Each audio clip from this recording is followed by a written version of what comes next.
Okay, let's give you guys some more practice. So here, integrate this. Somehow integrate this.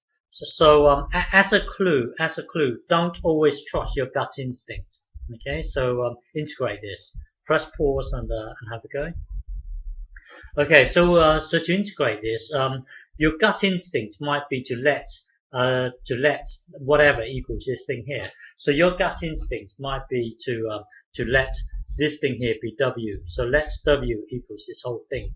But if you follow this route, if you differentiate this, it will then give you this, and then rearrange it to make dx a subject. That will then give you this. And then when you come to put this back into here, this goes into here. This w here goes into here. It will then give you this thing here. Now you're trying to integrate this with respect to w, with respect to w. But the thing is, you've got this annoying x lingering around. Normally we would go back here and see if we can somehow manipulate this to replace this x. But then here we can't. We can't really do it here. So don't always trust your instinct. Don't always trust your instincts. The trick to integrating this would be to do this.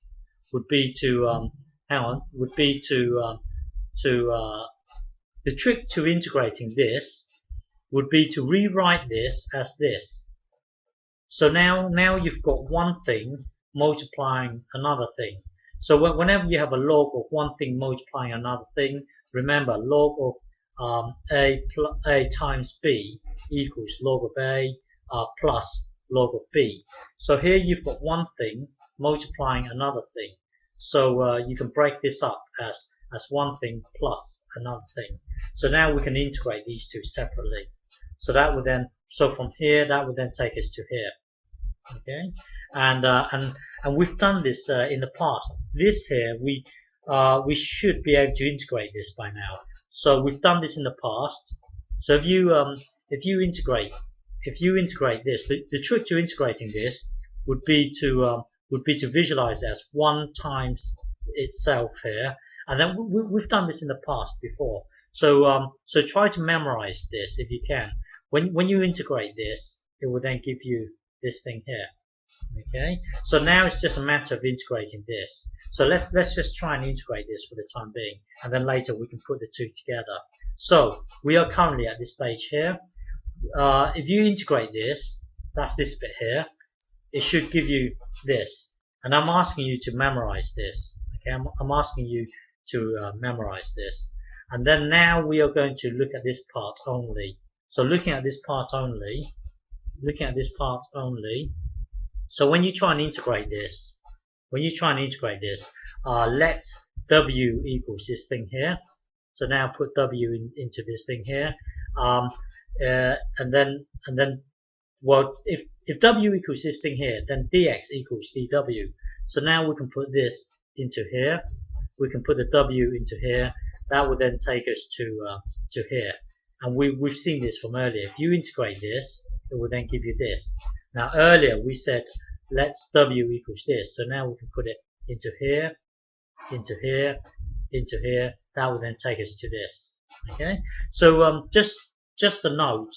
If you're trying to integrate something like this, 7x plus let's say 5 here, follow through, and then this will be 7, and then this will be 5, and so on.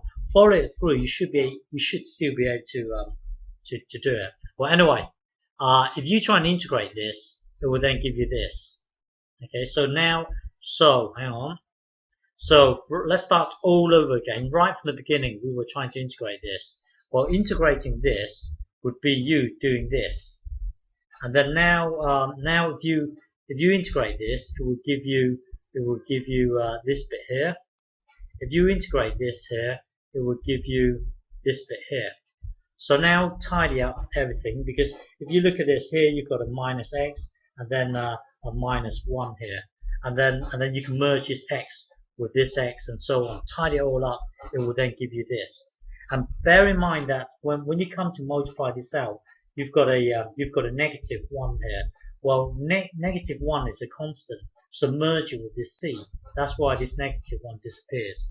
Well, if you tidy this bit up here, it will then give you this. So this is our final answer. Okay.